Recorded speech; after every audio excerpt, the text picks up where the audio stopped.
So ఈ రోజు నేను డిఫరెంట్ టైప్స్ ఆఫ్ అలోపేషియాస్ గురించి చెప్పబోతున్నాను. హలో అండి, మైసెల్ఫ్ డాక్టర్ శోభ. అలోపేషియాస్ అంటే ఏంటంటే హెయిర్ లాస్ అనగానే చాలా మంది బట్టతల వస్తుందేమో అనుకుంటారు.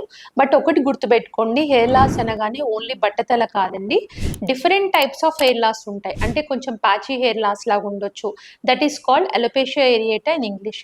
అండ్ సెకండ్ థింగ్ ఏంటంటే, కొంతమందికి కొన్ని ఏరియాస్ లో హెయిర్ లాస్ అవ్వచ్చు. అదేంటంటే కంప్లీట్ స్కారింగ్ తో కూడా పడవచ్చు.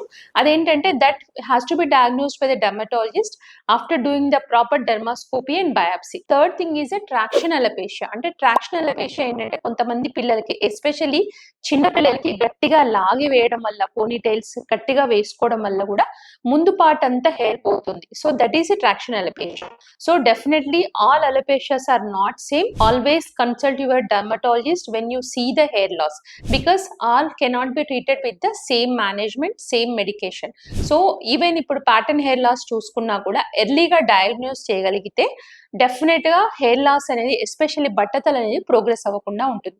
So whenever you see the hair loss, either generally or patchy, you have to consult the dermatologist. Thank you.